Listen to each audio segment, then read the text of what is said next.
Friends and colleagues and members, firstly, I just want to begin by expressing my condolences to the family and friends of 13-year-old Ricky Owasagi, who died following a very brave attempt to save two young girls from drowning in Blanchardstown yesterday. And my thoughts are with his family and his loved ones.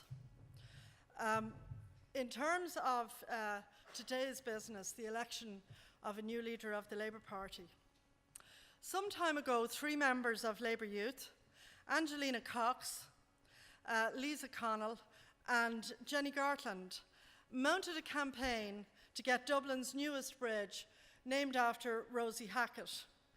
It was a campaign based on activism, creativity, and political smarts. And it worked. Everybody in Labour should learn from that experience. Angelina subsequently wrote a blog about the campaign, and the Labour movement, she wrote, has a proud and bountiful tradition of activism. And I think in that, Labour Youth have done us proud, and I want to congratulate them and all of the Labour Youth people and other people who worked on that campaign.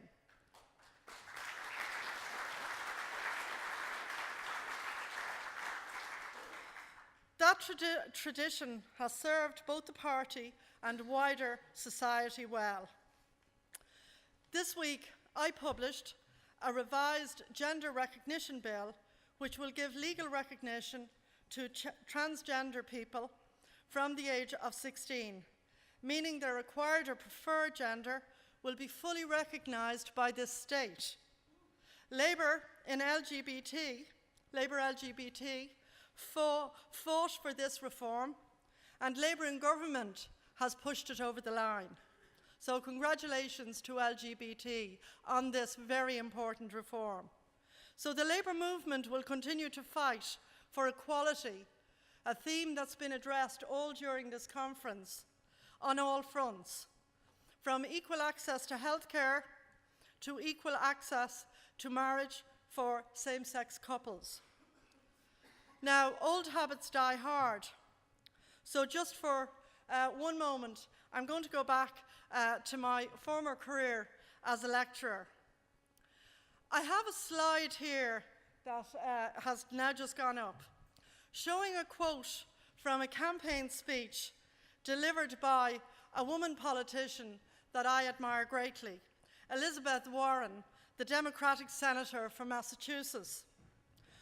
Warren aggressively rebuts the argument that asking the rich to pay more taxes is, quote, class warfare, by pointing out that no one grew rich in America without depending on public services paid for by the rest of society. And this is the quote: "There is nobody in this country who got rich on his own, nobody. You built a factory out there, good for you. But I want to be clear, you moved your goods to market on the roads that the rest of us paid for. You hired workers the rest of us paid to educate.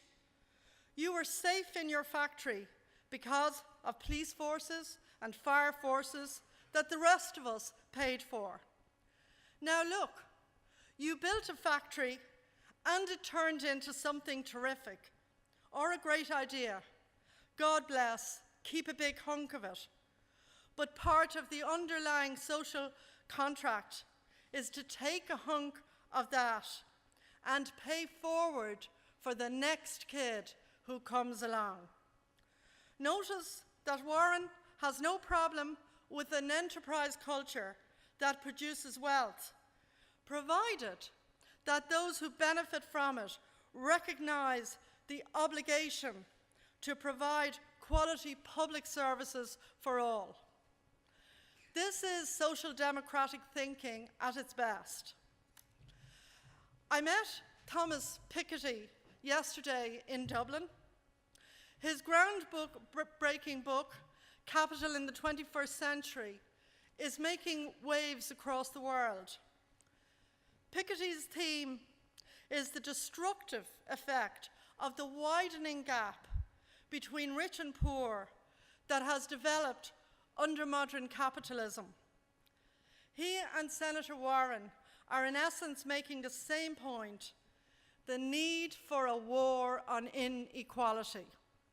Everyone in this room can point to examples of inequality and the damage it causes. Although I was fortunate enough to go to university on a scholarship, I was the first in my inner city convent school to do so. There are thousands of people, tens of thousands of people, who can say the same thing. And it really has led us to make a mistake in thinking that simply the extension of educational opportunity would bring an end to class divisions. That has happened to a certain extent, obviously, because of educational and other opportunities. I was the first woman to qualify as a chartered accountant in one of Ireland's biggest firms. Today, as many women as men qualify in that profession, and the same is true, by and large, of medicine and of law. Nonetheless, class inequality has remained deeply entrenched everywhere, in the professions, in business, and in wealth distribution. That is a deep disappointment and a cause of frustration for social democrats who have devoted immense efforts in past decades to reduce inequality through social advancement and social opportunity. Now, in a perverse way, we have reached a situation where even the modest successes we have achieved, they're used against us by those who claim that success is open to all in modern society. That poverty is a kind of personal failure rather than a social failure. That wealth and success is the deserved outcome of intelligence. It's a comfortable myth for those who have inherited wealth, social connections, and self-assurance. In this view of the world, poverty means you're inadequate. Wealth means you're admirable, and increasing wealth should command even more success. In a divided society, those who are rich can become very indifferent to the public services that promote opportunity. They don't particularly want to contribute to public education, medical care, or public amenities, simply because they can buy all these things privately for themselves, and in many instances are encouraged by the tax codes, as we know, to do exactly that. Michael D. Higgins was a regular speaker at this school, and some of you may well recall how often he cited the German philosopher Max Weber, who famously stated, "Politics is the slow drilling of hard boards. It takes both passion and perspective.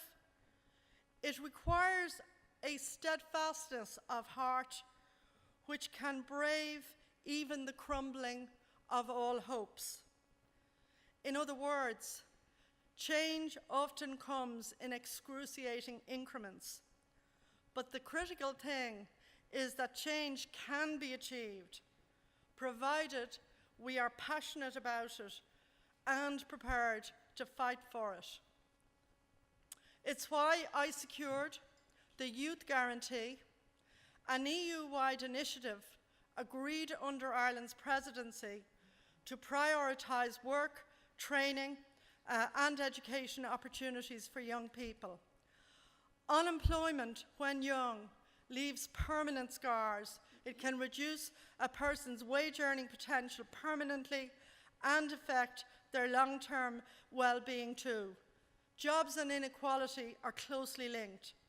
The highly unequal distribution of income has prolonged the slump and is now a serious brake on recovery. High unemployment has damaged workers' bargaining power, leading to stagnating income even for those people who have jobs. I believe that passion is the hallmark of a leader, and I'm passionate about fighting inequality. I know that everybody in this room is too. Just this week, Labour youth stood up and said no when there was a proposal on the table to reduce the minimum wage for young people. And one of the first things I did as a minister was to reinstate the minimum wage after a previous cut of €1 an hour.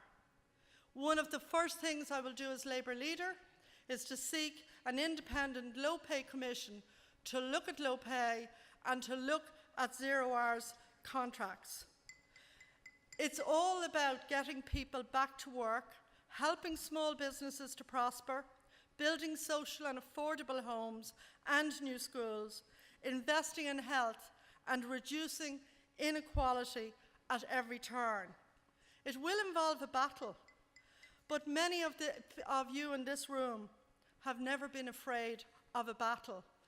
In fact, I would say the Labour Party is best when we battle for what we believe in. I want to ask you to vote for me, to lead the battle, and to work with me to win the battle. Thank you. Thank you, Joan. And now I'll ask Alex White to